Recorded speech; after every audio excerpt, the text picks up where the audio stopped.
saw that the other day. I said, wherever I am.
All right, folks, coming up on Roland Martin Unfiltered for Monday, December 10th, 2018, Centoya Brown sex trafficked at 16. When she killed the man she had been sold to, she was sentenced to life in prison.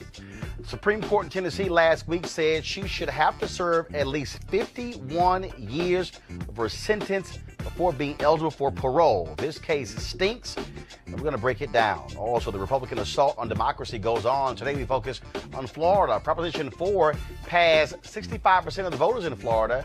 It restores the voting rights of the formerly incarcerated, yet Republicans are saying, well, we need more guidance. What the hell you need guidance on? It passed. We'll talk with Desmond Meade, the brother who spent 10 years trying to make sure this got on the ballot. Donald Trump's personal lawyer and fixer Michael Cohen is expected to be sentenced on Wednesday for felonies he committed at the direction of Donald Trump. As one legal expert put it, if Trump were not president, he'd already be indicted. Our panel will break this down. Also, folks, Donald Trump lies so much. Fact checkers have been working overtime. Today, the Washington Post unveiled a new category of lying that only Donald Trump qualifies for. We tried to tell you. Hashtag Trump Lives Matter. Also, folks, New York City cops grab a baby from a woman's arms for sitting on the floor of a food stamps office. There were no chairs. Folks, this could be a new one, sitting while black. We've got a disturbing video. Also, an extremely entitled example of white privilege. A college student at Columbia University in New York went on a tirade aimed at a bunch of other students of color. Yeah, you know, crazy-ass white boy, he in trouble. We got the video. An African-American woman from North Carolina who inspired generations of civil rights workers dies at the age of 97. We'll have a moving tribute to Rosanelle Eaton. You don't want to miss it. It's time to bring the funk. I'm Roland Martin Unfiltered. Let's go. Whatever the biz, he's on it. Whatever it is, he's got the scoop, the fact, the find. And when it breaks, he's right on time and it's rolling. Best believe he's knowing. Putting it down from sports to news to politics. With entertainment just for kicks, he's rolling. It's on go, y'all. It's Roland Martin, yeah. Rolling with Roland now. He's funky, he's fresh, he's real, the best, you know he's Roland Martin now.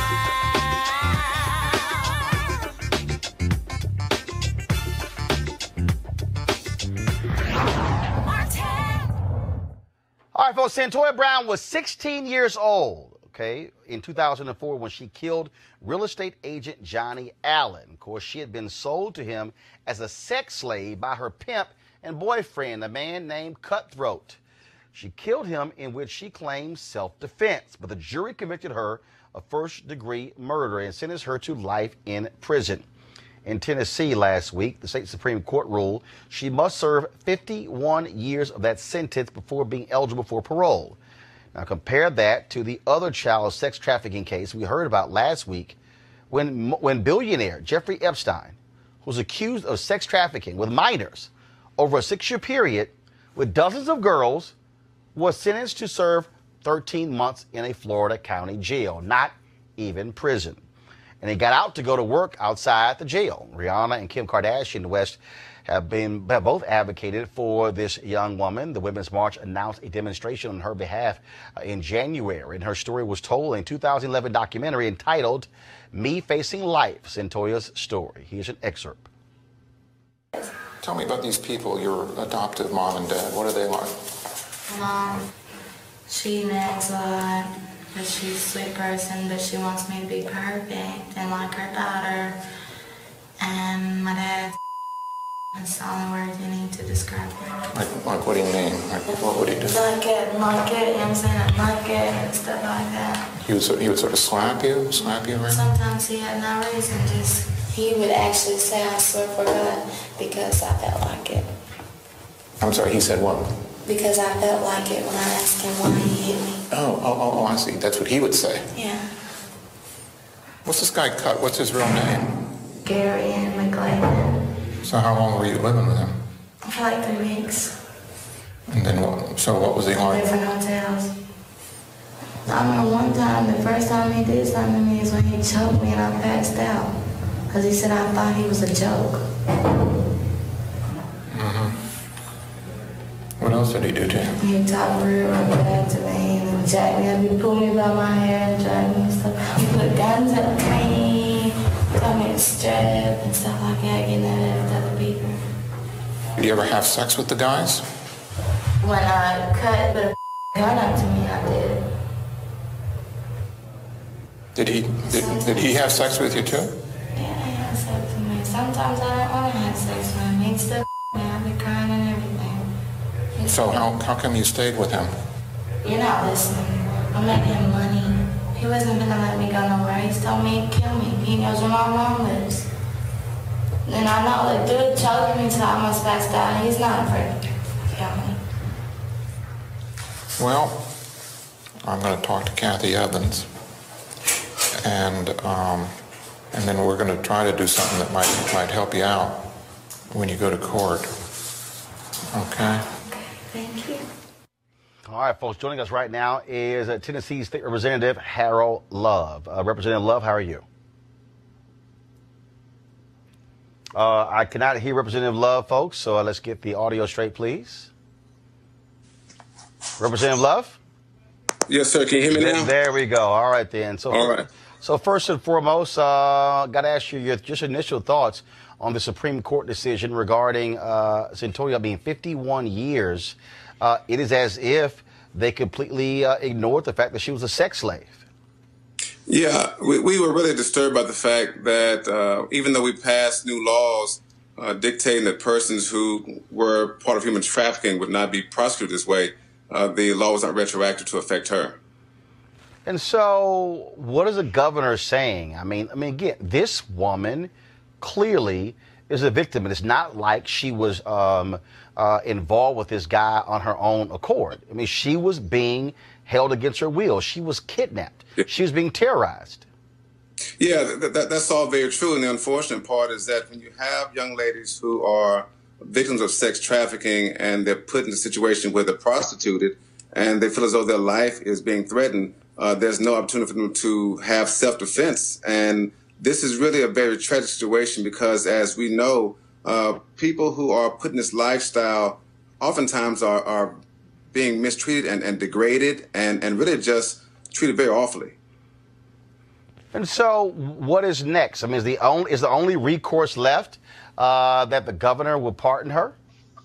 Yeah, and we have a governor going out in this next term, a new governor being elected. So the Black Caucus is looking to appeal to a new governor to say, look at the case, review it, consider all the facts, especially the fact that she was put in this awful situation, and look to give her some relief. You're talking about 51 years for defending yourself, 51 years for a situation where you, again, being a victim of sex trafficking, and this other man was threatening her life every day. So you're talking about this case needs to be revisited. All right, then. Senator Representative Love, we certainly appreciate it. Thank you so very much. We'll certainly be watching this case moving forward. Thank you so much. All right, let's go to our panel now. Dr. Avis Jones, Weaver, leadership strategist. Michael Brown, former chair, DNC Finance Committee. Eugene Craig III, CEO of the Eugene Craig Organization.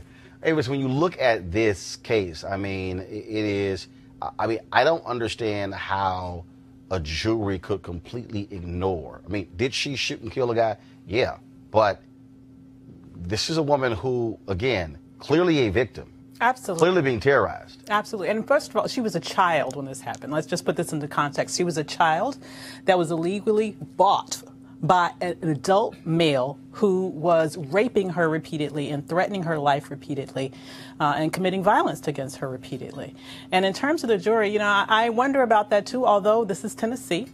I have a very, I don't know the racial composition of the jury, but I would not be surprised to say that it probably is not reflective of her.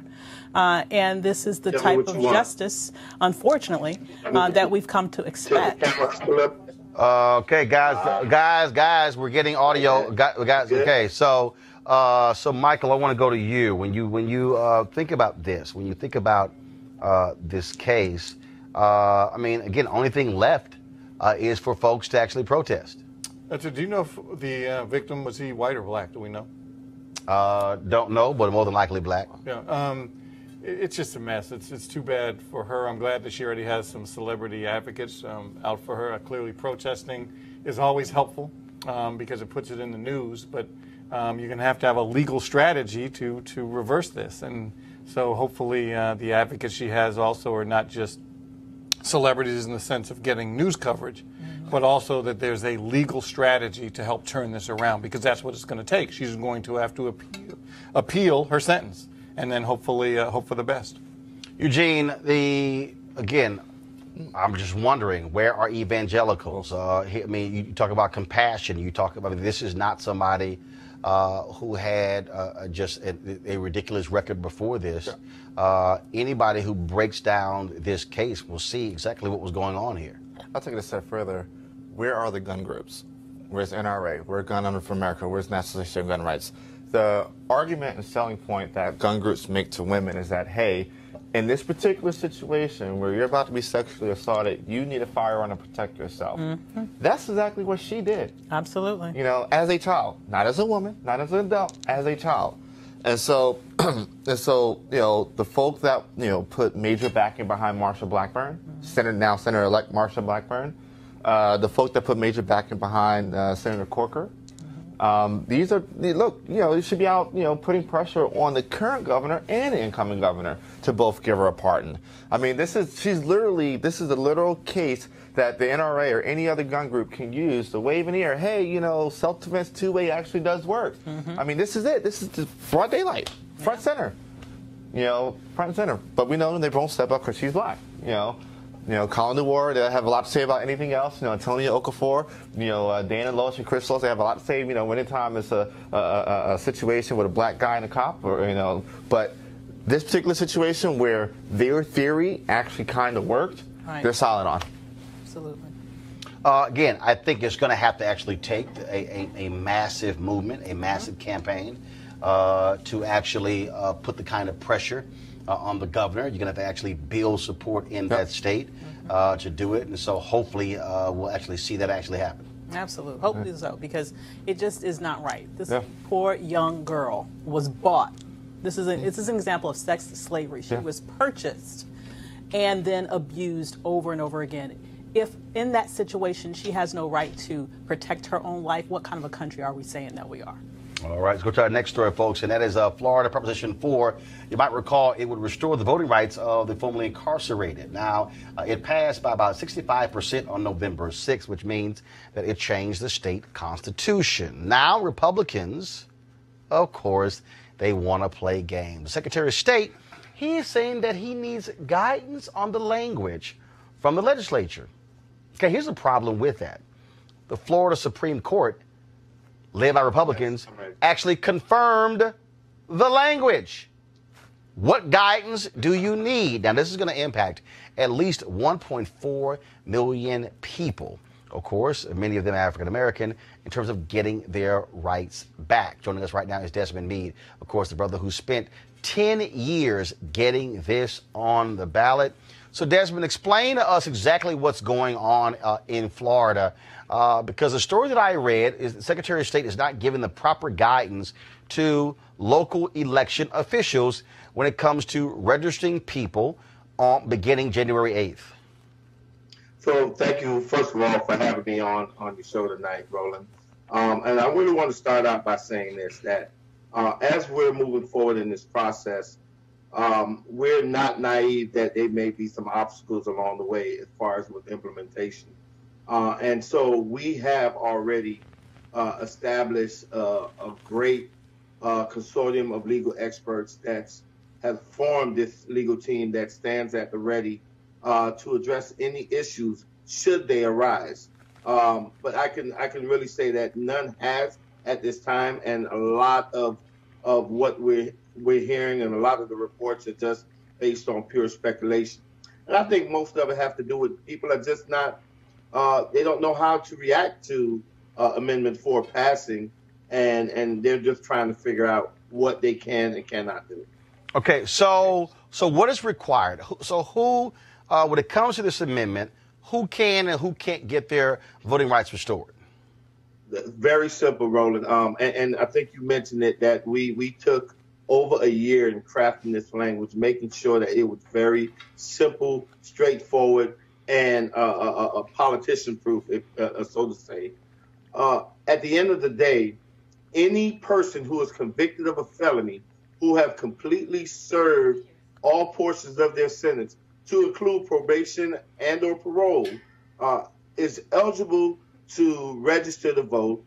Matter of fact, beyond eligible, they have the right to register to vote, and any disqualification that was associated with that felony conviction is terminated upon successful completion of all portions of the sentence. However, it will not apply to individuals who are convicted of murder or individuals who are convicted of any felony sexual offenses.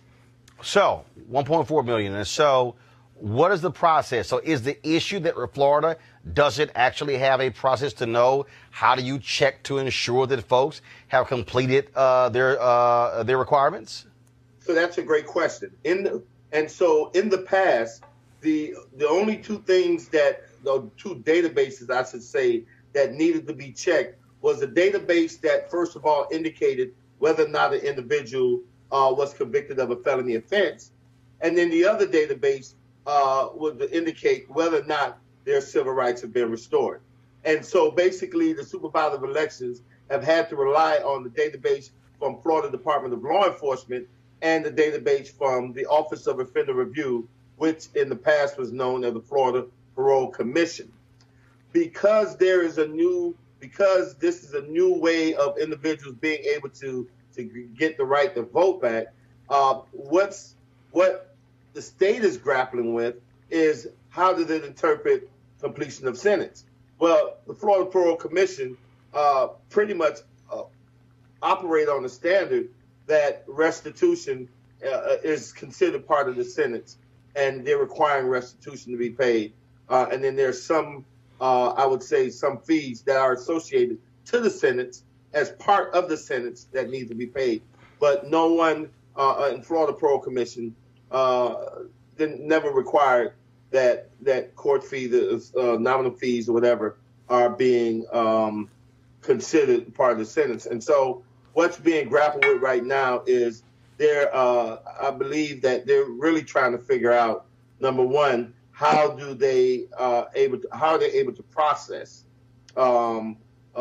check system that would see whether or not a person have fully completed their sentence. So folks can start registering January 8th. And so what are you telling the formerly incarcerated they should do? Well, first and foremost, there's a mantra that we have, first of all, Roland, that we're really putting out there. And I can tell you, as a person, I'm a person who's directly impacted as well. So I wasn't able to vote for my wife when she ran for office. But in January, I'm going to be able to go and register to vote for the first time in many years and be able to vote for my wife when she decides to run again. What I am telling people is this. Number one, first and foremost, is that I've worked too hard and waited too long to get my voting rights back to just give it away to anybody. All right. And so folks are going to have to work for my vote. And that's something that we want to make sure that all of the 1.4 million returning citizens are very much aware of, and that they hold on to that, because we don't want to just give our votes away. But the other thing that I'm telling them is what I'm going to do. On January 8th, my plan is to walk into the supervisor of elections office with my family and register to vote under the full authority of the Constitution of the state of Florida, which tells me that I can do it because I have completely served all portions of my sentence. And obviously, you say you have a strong legal team ready. This is going to be a legal fight. I mean, you know doggone well. Yes. You got Republicans in Florida. Last thing they want to see is a 1.4 million people all of a sudden add to the voting rolls. That could change elections up and down the Sunshine State. But here's the thing, though, Roland, and there's a couple of facts I want to throw out there at you. First of all, I know you said that's the last thing they want to see, but you got to remember, we ran this campaign for 4 years, and at no point during those 4 years did this campaign get any kind of opposition from conservative side. As a matter of fact, because this campaign was an organic grassroots campaign that was made up of people from all walks of life and all political persuasions, we actually got bipartisan support from the Koch brothers all the way to the ACLU from Christian Coalition all the way to the AMEs. You know, we actually had a consensus that this legislation needed, or this Constitution amendment needed to be passed. It was long overdue. And so when you look even at the votes, on election night, we got over 5.1 million votes. That's over 1 million more votes than any candidate that was on the ballot, which means that there were a lot of people who were progressive that voted for it, and a heck of a lot of people who were conservatives that voted for this as well. And so we have, you know, have embraced this campaign, the nonpartisan nature of it, the all-American nature of it, we have held on to.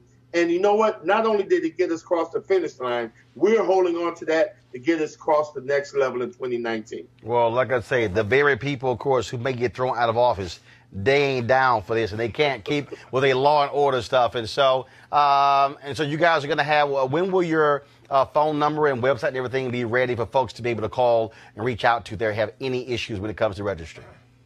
Yeah, so we're setting up right now to make sure that we have volunteers in place, that we have a call line, a helpline set up, as well as websites. We'll have multiple partners that probably have links to it as well, to make sure that any returning citizen who face any kind of obstacle, first and foremost, we know that they'll be able to get in contact with the Florida Rights Restoration Coalition. We're plugged in with all of the legal experts, and we'll make sure that any issue that arises out of a person attempting to register to vote on January 8th and beyond will be immediately addressed by our team of experts. And we have a ton of private attorneys throughout the state of Florida who have also volunteered their time and expertise to the cause. And so we have more than ample amount of attorneys on standby ready to ensure that the will of the people is enforced and ensure that the Constitution, the right that we're afforded by the state Constitution, is adhered to. All right, Desmond Meade, I appreciate it, man. Thanks a lot. All right, thank you so much, Roland. All right, then, I'll go to our panel here. I'm telling you right now, trust me, to say I need guidance from the legislature, you got enough guidance from the Supreme Court, Mr. Secretary of State. Yeah, I mean, they see the writing on the wall. You know, once these voters are added to the rolls, it's game over. I mean, you know, it's game over. You're going to see, you know, probably, you know, D wins up and down the ballot. And particularly if these voters are added to the rolls in time for the 2020 election, Florida just got a whole lot more interesting. Absolutely. I mean, this is consistent with what we're seeing in several other states across the nation, where Republicans are doing everything they can in this lame duck period to put a wrench into what the voters have already indicated that they want from the previous midterm elections. And this is just the Florida example of this. The implications are huge. They know it. Even though broadly speaking, yes, this particular initiative received bipartisan support, the reality is we know that the Republicans have a very strong bent towards reducing the electorate rather than expanding the electorate, because they know that generally speaking, when more people vote, they lose. It'll be interesting to see if during these court battles, because I'm assuming they're going to be some court battles, if they try to stretch this past 2020. Mm-hmm. And let's just figure it out after 2020. Whatever happens after that, fine. But we cannot be a blue state. That's not an option. No, it ain't, that ain't happening. You ain't pushing nothing to 2020. Right. Bottom line is, this changes the state constitution. They're going to have to deal with that. So that's what's going to happen. All right, folks, we've been telling you about the Republican assault on democracy, not only in Florida, but also in North Carolina, Michigan, and Wisconsin. The New York Times reports today that several major corporations are funding the Republican legislators in Wisconsin. Microsoft, Dr. Pepper, Snapple, JP Morgan Chase, and Humana Healthcare. Now, perhaps as customers of these companies, we should make it clear we do not approve of their money undermining the will of the people, as these Republican legislators are doing in Wisconsin, North Carolina, Michigan, and Florida. And so we'll certainly be keeping you up to date about what is going on there. Now let's talk about the lying president. New documents filed on Friday in the case of Michael Cohen, Trump's personal lawyer and self-described fixer, exposed some highly unusual, if not clearly illegal activities on the part of Donald Trump. Two areas stand out. First, Trump directed Michael Cohen to make payments to two women who have alleged affairs with Donald Trump. Now, most legal experts, including the husband of Kellyanne Conway, George Conway, thinks that those are clear campaign finance violation felonies. Second area involves Russia. Cohen claims under oath that the discussions with Russians on a deal to build a Trump Tower in Moscow did not end in January 2016, but extended well into the campaign through June of 2016, and that Trump and his family members were kept apprised of the whole situation. This at a time while Trump was denying he had any business whatsoever, any business dealings in Moscow. Now, also, folks, fact checkers have been working overtime since Donald Trump became president. One of the most famous is the Washington Post fact checker, which awards 1, 2, 3, 4 Pinocchios depending on the severity of the lie. And that wasn't enough for them with a serial liar like Donald Trump. Guys, why didn't y'all have my Trump Lives Matter stinger? What's going on? I need y'all to wake up in the control room. What the hell? That's why we created the damn thing. Okay, so no, find it right now. So they created a new category called bottomless Pinocchios for the same lie being repeated at least 20 times. Now, of course, y'all know I use the hashtag Trump Lives Matter. Can y'all press play? Thank you.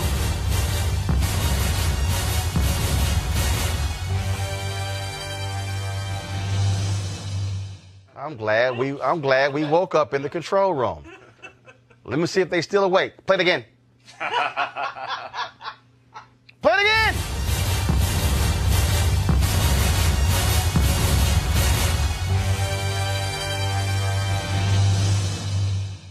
Goodness. I'm like, are we asleep? Play it again.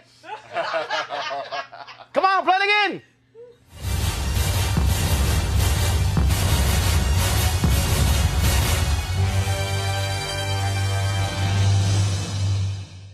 I want to make sure they're awake in the control room. All right, y'all. And so this bottomless Pinocchios, of course, the Trump's tax cut was the biggest in history. We know that's a damn lie. He repeated 123 times. The U.S. economy has never been stronger. Repeated 99 times. Big-ass lie. Trump claimed the United States had started building the wall. Big-ass lie. He repeated that lie 86 times, and there are 14 in total. And Trump is the only person to have the honor of even one. I could go on, but there's so many damn lies. And I'm just going to go ahead and stop. We're going to go to our panel here. So first, let's deal with Cohen. Trump got a serious problem. He can sit here, Eugene, and dance all day. I love the one over the weekend. Oh, this cleared me. That's a lie. Yeah. Right there. That's a damn lie. I'm going to give you a hot take here. I don't think Trump finishes 2019 as president. At this point, his only way out is a pardon from President Pence.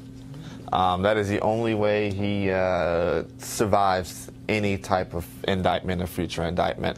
I am also of the belief that that the U.S. attorneys in Southern District of New York may be given clearance to actually indict him. I think that's what this is building up to.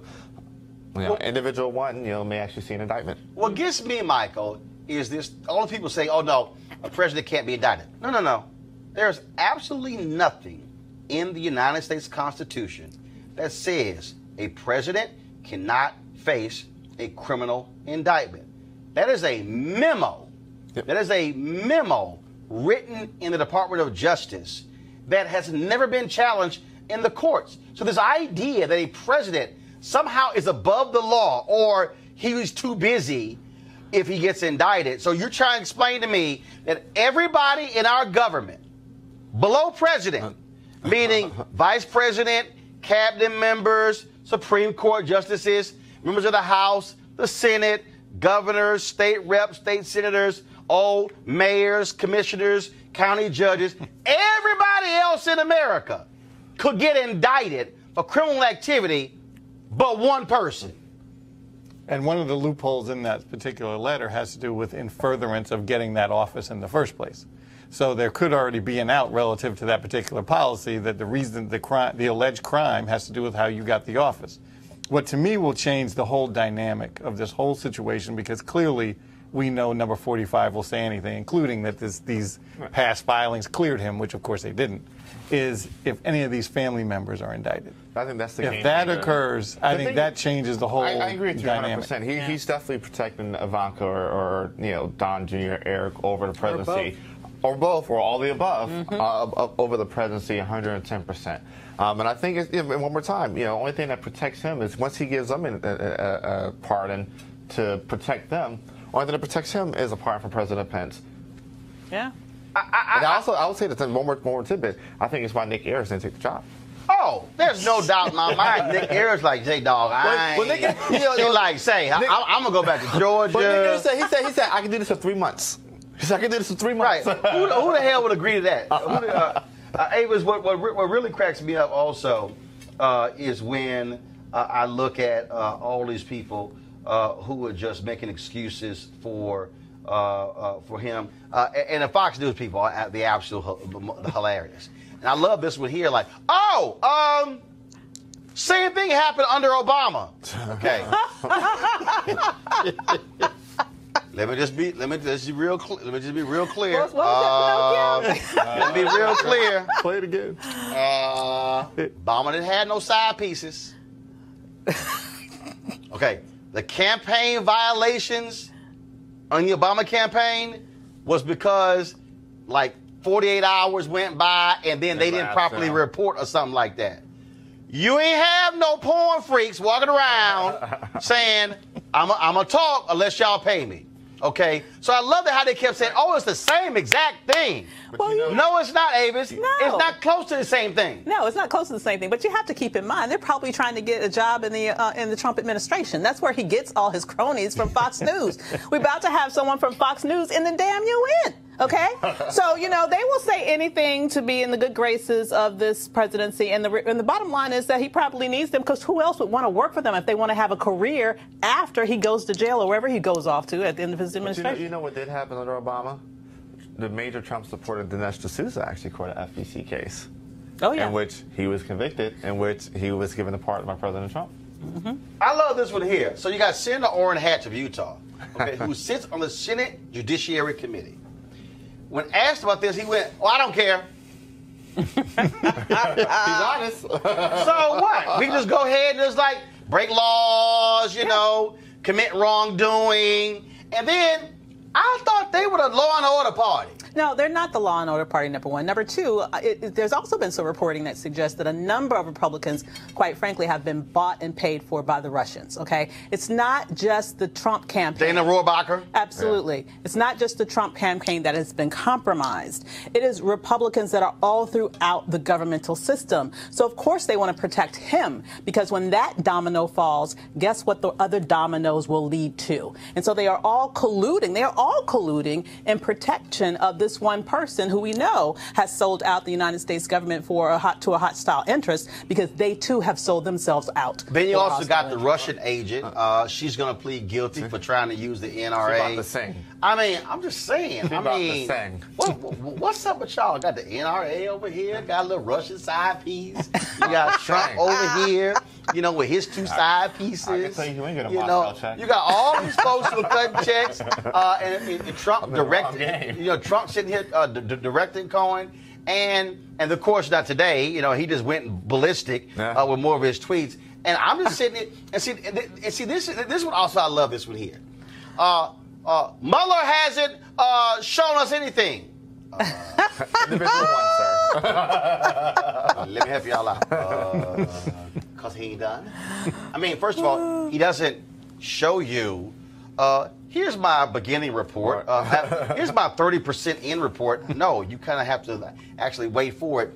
And so it just, the dancing to me is amazing. Yeah. The dancing of how they are making up stuff and like it's no big deal, and they're just getting gut checked. Mm-hmm. The thing is, this individual one has a lot to worry about. I mean, he's been named multiple Individual times. one. Individual one. Not two, not three. Individual one. Who would go on to be elected president of the United States? Let's see. How many people hold that position at one time? Bingo. Which is why it's called individual one. Yep. So I mean, he's been named in at least 2 indictments now. Probably more. I'm pretty sure it's going to be more. As the sentencing papers for Manafort and Cohen are further filed later this week. But it's going to be interesting. I mean, he's pretty much an unidentified conspirator at this point. I mean, literally been somewhat named the ringleader. I mean, Cohen said, "Listen, I did all this because Donald told me to do it." Absolutely, he's tired. He's finish carrying his water for him. But what I'm looking for is the smocking gun. Where is the smocking gun? Oh my God! Oh my! First of all, what is a smocking gun? Yes, what is a smocking gun? Look, I can't even. I can't even. That's a new gun. That's a new wave. That's the new outfit. Don't get smoked. Smocking gun. First of all, this has to be the most illiterate president. Oh we've my ever God! had. Yes. Yeah. I There's mean, literally no qualification for president anymore. Hooked on phonics is a beautiful thing. I understand why Michael Avenatti thought he had a shot. I mean, I understand. I believe. but the iPhone got spell check. It does. It does. I mean, but if you iPhone start smocking enough, it'll automatically change it for you. iPhone got autocorrect. Listen, people have figured out the ducking. If you can figure out ducking, you can figure out smocking. But if you listen, if you hear that their messaging is, and the Republicans' messaging is, obviously they stick with this whole no collusion, which obviously isn't even a legal term. But it's okay that you cheated to win, but we don't care about that as long as there's no collusion. Right.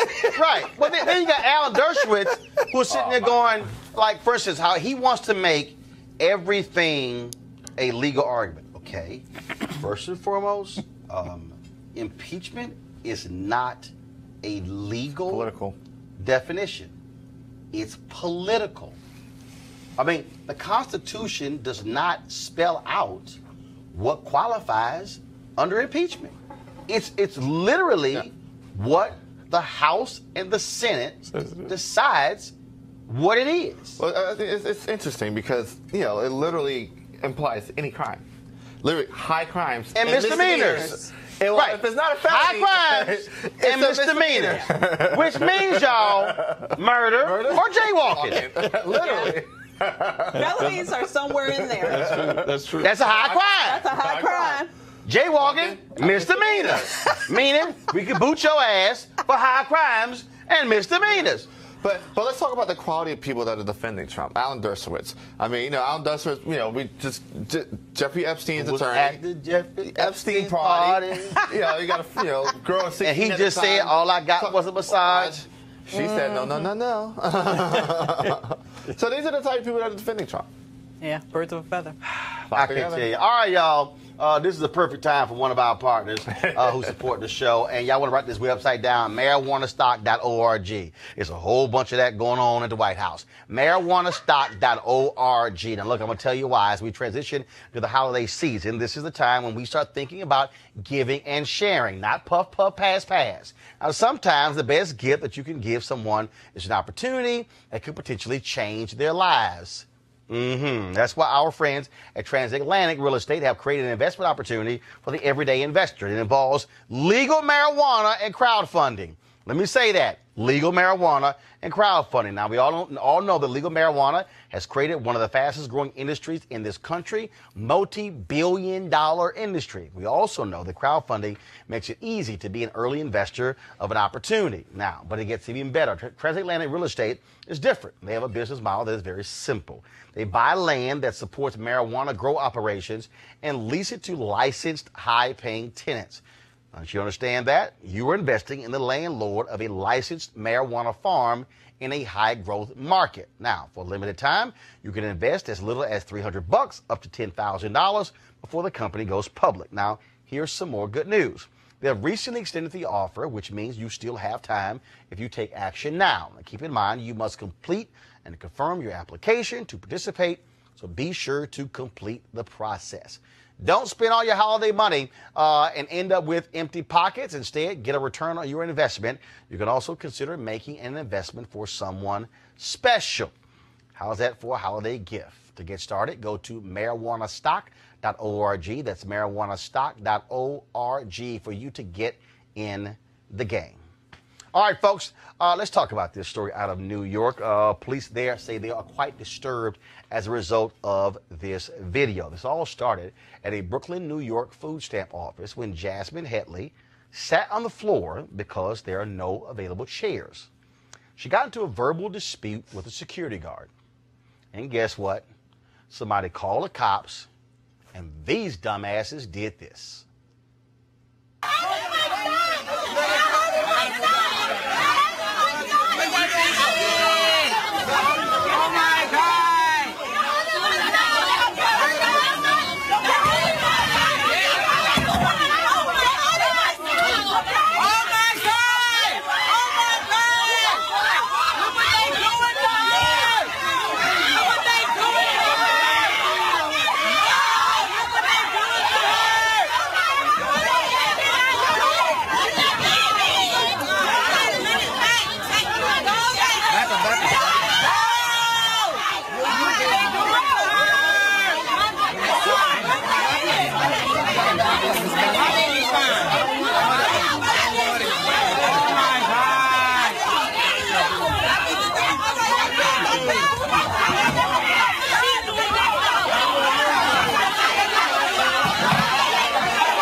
right, folks. Actually, let the video keep rolling. I'll talk over it. Now, of course, this was not supposed to happen.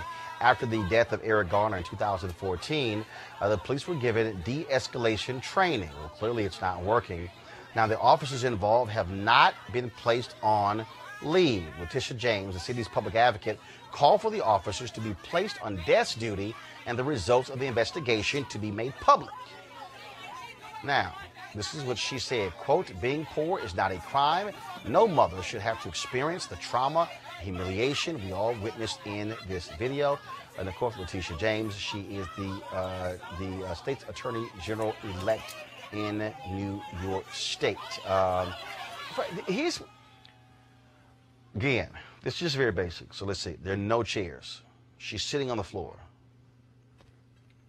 No harm, no foul. I mean, I'm just trying to understand. And the other piece is, I don't get why a cop doesn't show up and go, "This why you called us? No, seriously. Exactly. No, Is seriously. this why you called us? Pack this shit up, let's go." I don't understand why these cops feel as if they have to listen to some rent-a-cop in a situation. You know, I'm going to say this, and this is going to sound wild as hell, but looking at a video like that, it makes it very, very, very hard to not say, to put the fucking phone down and give the girl some help, cop or not. Right. I mean, you're literally pulling almost a 1-year-old apart. You know, 2 officers pulling a 1-year-old in two different directions. I mean, another officer holding a taser out towards the crowd and then towards the mother who's already on the ground subdued, just trying to protect the 1-year-old. I mean, this is, we try to keep things civil, try to keep things, humane. You want to, preserve civil society, but it makes it extremely hard to look at a video like that and say, put your phones down and protect this woman from these abusive police, regardless of what they end up, what the consequences. Yeah, be. but then all of a sudden that happens, and then all of a sudden you're arrested for attacking a police officer, and they're going to slap on all kind of other charges, Avis. Filing on charges. And this is what happened to this woman, too. Despite the atrocity that we just saw right now. Absolutely no excuse for that. I don't even understand why any of them She gets charged. She gets charged. She is currently in Rikers. She is. As we speak. No bail. No bail. Lord only knows where her child is or if they will be reunited. I mean, this is a human rights atrocity. And so in terms of what should happen to those cops, okay, there should not be any peace in front of any of the New York's precincts until that mother and that child is reunited. And those specific cops are out, unemployed as they should be. Certain situations, I mean, this is where elected officials and politicians just have to step up. Mayor de Blasio needs to just do something today. I mean, there's just certain things you just need to just do. And I don't even know what the charge. She should not be in Rikers. She shouldn't be in Rikers. I don't even know what the charge was. I didn't see her throw a punch. I didn't see her kick. Outstanding warrant in Jersey, and that's what they decided to hold her on. And they charged her after the fact with resisting and everything else. But the thing is this. But you can still have due process on that warrant. You can't right. Absolutely. But the thing is this. The initial call should be made to call Absolutely police. not. I mean, she's sitting on the floor. Who is she hurting? Who she's hurting? Nobody. Here's a comment. This is what the top cop in New York said, James O'Neill. Here we go to my iPad. The video obviously is very disturbing. First of all, double check this here, please, to make sure they're seeing it. He said, "I'm a dad. I have 2 kids, but being a cop, it's a really difficult job. Thank goodness nobody was hurt, or at least at the time, nobody reported any injuries. And then going forward, as with any incident they were involved in, we'll learn from this." Now, de Blasio also tweeted after this, "This was a disturbing incident. Like anyone who's watched this video, I have a lot of questions about how this was handled. NYPD and the City Human Resources Administration, which oversees operations and programs including SNAP, will get to the bottom of what happened." Okay, yeah, but she's in Stop jail. tweeting, start doing. This is beyond disturbing. Stop issuing statements, start doing. You were elected, you have power. De Blasio, mayor, you have power. City council, you have oversight over this police department. She's 23 years old. The charges include resisting arrest, obstructing governmental administration, and acting in a manner injurious to a child. You know who was acting in a manner injurious to the child? The damn cops were acting in a manner injurious to a child. Now here's the situation. De Blasio, okay, look, you married to a black woman, okay? What you have seen is an assault on a black woman that I guarantee you, I don't care that the police officers were also black, because we also know what happens when they turn blue, right? Okay, how about this? So you're going to love this one, or you're going to get it even better. So she remains behind bars in Rikers Island, according to the New York Post tip. Can y'all now see it? Can y'all pull up my iPad, please?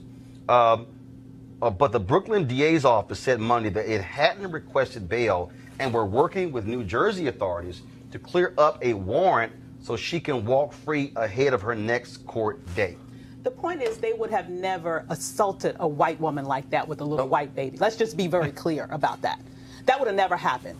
And I'm not impressed that de Blasio is married to his sister. Let's see what he is going to do now. He's been married for forever now. Exactly. But there were atrocities against black women in the city of New York. Absolutely. There's so many examples. You're exactly right. He's a pseudo-progressive in name only. You're exactly. Well, hey, I'm not going to defend him. This right here is absolutely ridiculous. It's a human rights atrocity. And I would not ever imagine this ever happening to any white woman with a cute little white baby. Would never have their child ripped from their arms like that. It comes from a history of dehumanization and disrespect for black families. A history in this nation of always ripping apart black children from black mothers. And it has to stop now.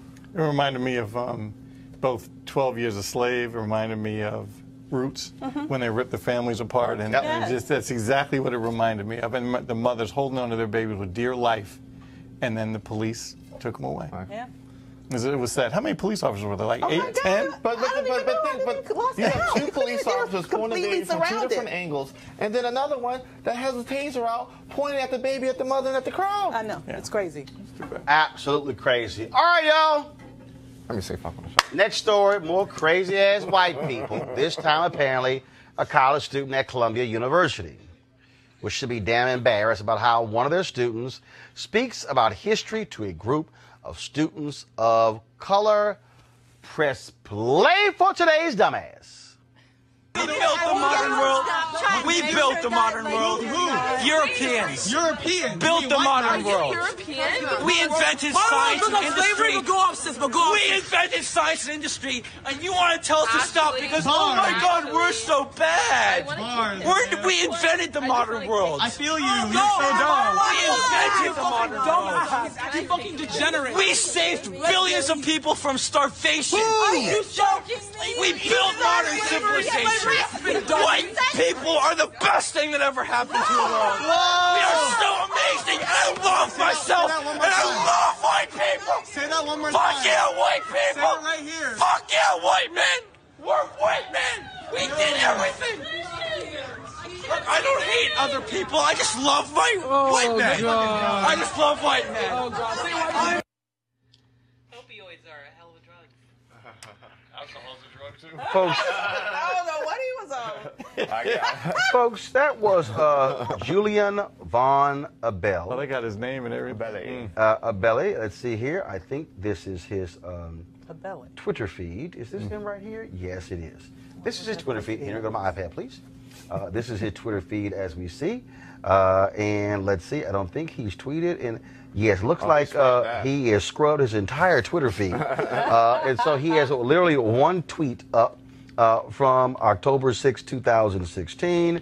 And so I wouldn't be surprised. First of all, it was like 4 o'clock in the morning. He followed these students to the particular eatery. And Julia's about to become, I think, extremely popular. Oh, famous, bro. On the campus. And now here's the piece. He was drunk. Now, the Black Students Organization at Columbia released a statement. They said that the student physically grabbed one of the other students and asked if black women like to date white men. Oh, Jesus. Say, player, I'm just saying, it's a good bet you're not going to get a sister to date you after this video. Now, the university, of course, they are investigating. I keep open at Columbia University, man. Look, I keep trying to explain to y'all. I have no issue. We're just going to go ahead. I need y'all to do me a favor in the control room. I need y'all to go ahead and just create me a new stinger, crazy-ass white people. Okay? Because that way, because this is becoming a daily feature. It is. Yes, somebody it is. White, act a damn fool. You know, they start cussing, yelling at black people. He's a white guy creating opportunity for somebody to take his spot. Yeah, I mean, I appreciate that. Yeah. I mean, every time one of these white women and white men act a fool, guess what? They lose a job. I'm telling you, if you know, we keep this up in Trump's America, we're going to eradicate black unemployment. Yeah. I mean, it's just not going to exist because these people continue to lose their damn mind. Yeah. Every single day. Oh, my goodness. So, Julian, thank you. Thank you for showing us who you are. Thank you for allowing the alcohol to speak. Thank you for being transparent. And I'm quite sure there will be a empty seat available at Columbia in the very near Spring semester future. coming up. I'm just saying. All right, y'all. Of course, the Affordable Care Act is still law in this country. Donald Trump is doing everything he can to sabotage, not, frankly, running any ads. The sign-ups for the Affordable Care Act are down 13% from last year. Again, they don't want to spend any money. They're not actually sending anybody out, no one from the administration. They don't care if you get health care. Now, the deadline is December 15th. Deadline 15th. You can go to healthcare.gov. That's healthcare.gov. And, of course, President Obama, he's out, with a new video touting this. And so y'all got the video ready? Press play. Hi, everybody. Well, it is that time of year again. The time my team tries to get me to reference some viral trend or otherwise make a fool out of myself in the name of encouraging more young people to sign up for health insurance. But not this year. You know why? Because this year is different. Young people have stepped up like never before, on campuses, at the voting booth, and at the doors of power. And frankly, I think you've proven that you don't need to see me taking jump shots or sitting between a couple of forest plants in order to know it's important to have health insurance, in case, God forbid, you get really sick or hurt yourself next year. So this year, I'm giving it to you straight. Sign up for health insurance at healthcare.gov before the deadline on December 15th.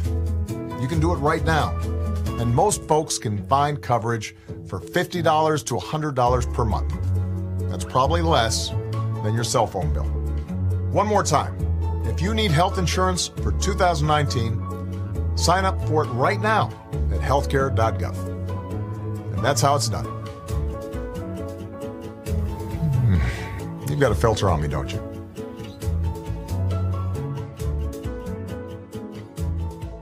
All right, then. So don't forget to sign up, folks. Healthcare.gov. All right, time for our quote of the day. Press play.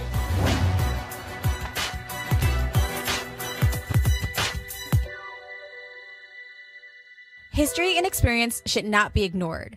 Civil rights activist Roy Wilkins.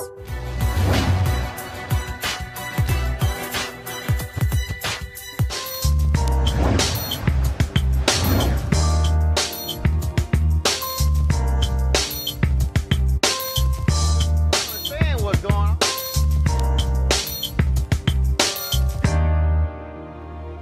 I like it. Is hearing the pressing the button like this here?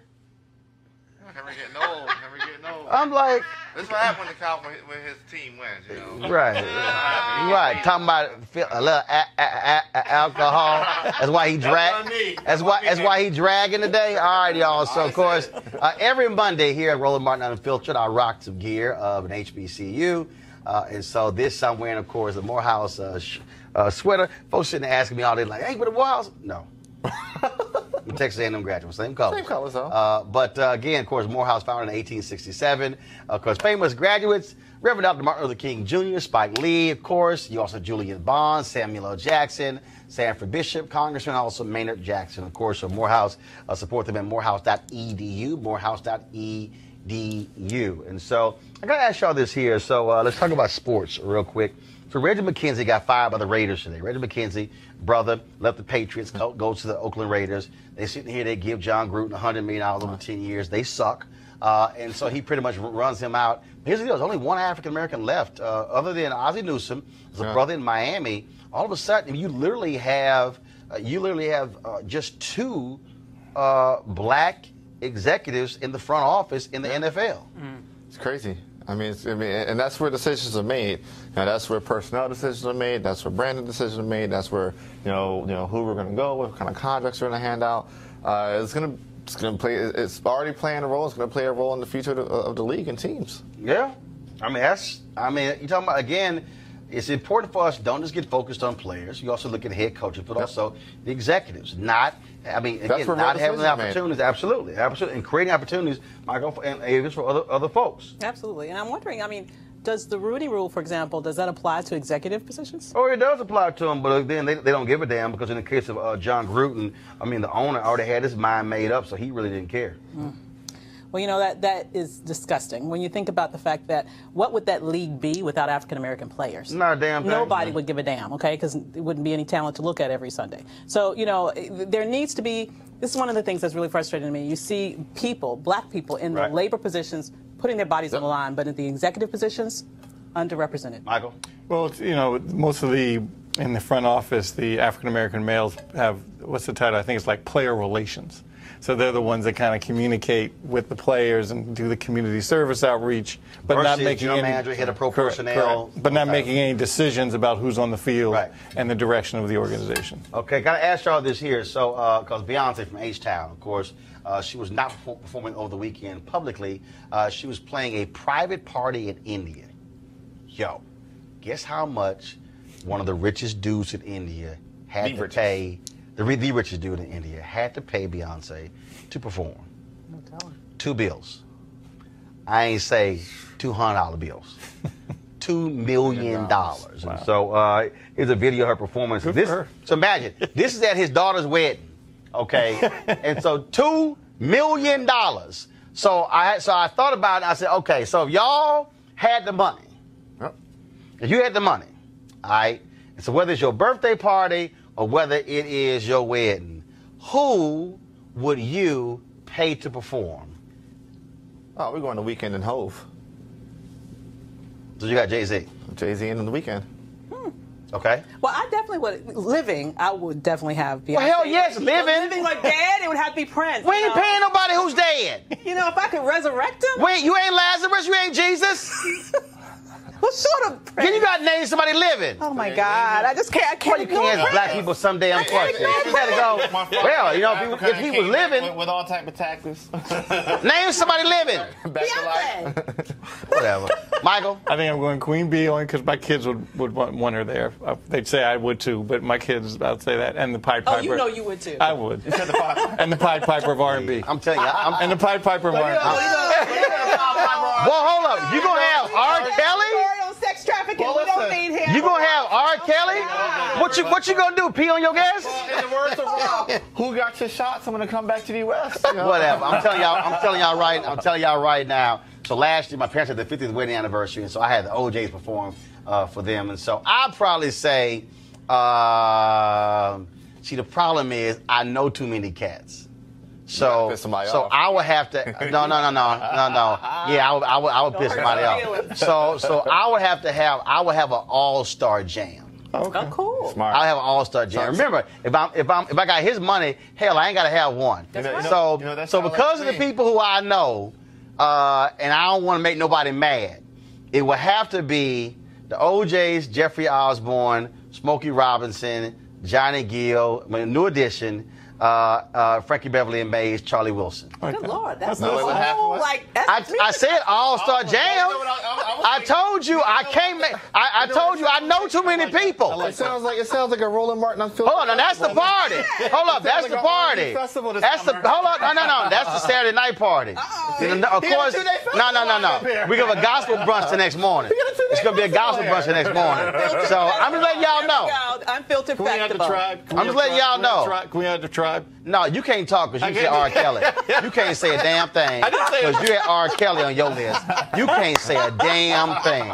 You can't offer us no more suggestions. All right, y'all. Prominent civil rights leader died at the age of 97. Rosanelle Eaton was considered an inspiration to the likes of from President Barack Obama. He wrote about her in a letter to the editor in response to a New York Times story about the Voting Rights Act of 1965. She became one of the first black folks to vote in her county in 1942 at the age of 21 after passing a literacy test. For over 40 years, she was a poll worker, helping register about 4,000 people to vote. Now, in her more recent years, at Reverend Dr. William Barber's request, she became a lead plaintiff in a lawsuit against a new North Carolina law that was seen as voter suppression. Not seen, it absolutely was. Now, of course, I reached out to Dr. Barber to talk about her, but his Fusion Films Company, they put together this tribute to her. Take a look. 3 lead matriarchs. I'm a preacher, and I remember it was the matriarchs in the book of Exodus that helped to save the land save the people of the Hebrews. This Rosanelle Eaton, young age of 94, excuse me.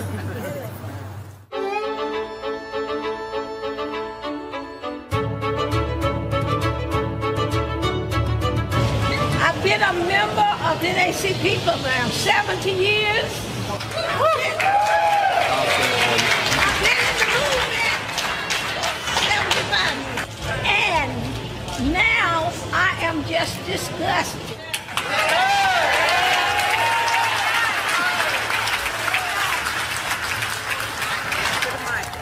Good evening, everybody. Good evening. It's a pleasure for me to see all these people standing here. In the year of 1934, I asked my mother to take me to the county courthouse. For I wanted to prepare myself to be able to help people vote and vote myself. So she and my brother carried me on the wagon, pulled our mule to the county seat. As we approached their office, there were 3 white men seated. One of them looked at me and asked me, "What do you want, little girl?" I quickly told them the story. One of the men, looking at each other again, told me, "Stand up straight against that wall with your eyes looking directly toward me and repeat the preamble of the United States of America without missing a word." I did it.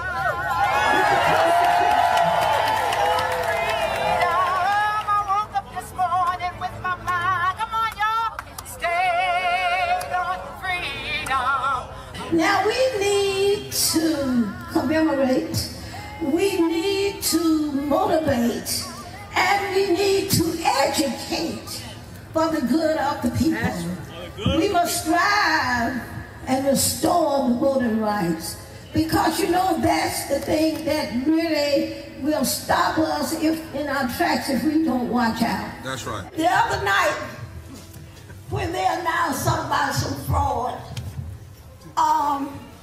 I said, why they keep lying? Because I got on the stand and stayed on the stand at the courts.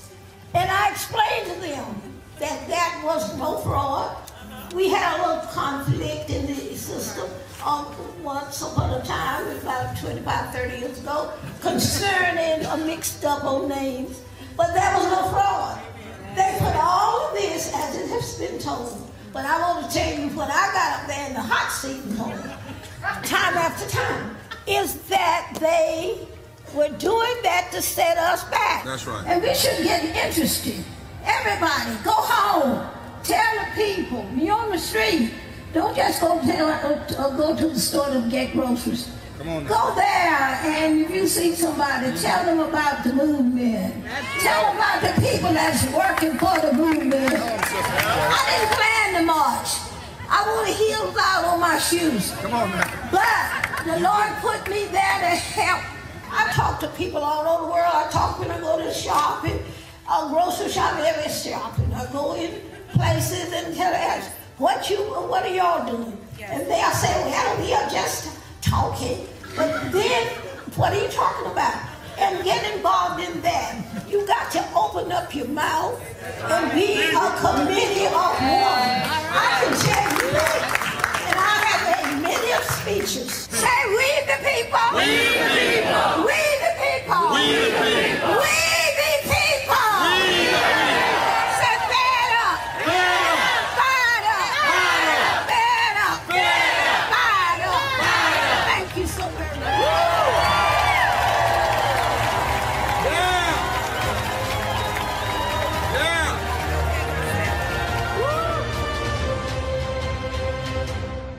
right, folks. Rosanelle Eaton, age 97, passed away. Certainly want to thank Reverend Dr. Barbara and Fusion Films for allowing us to play that tribute to her. Folks, don't forget, if you want to support Roland Martin Unfiltered, please go to RolandMartinUnfiltered.com to join our Bring the Funk fan club.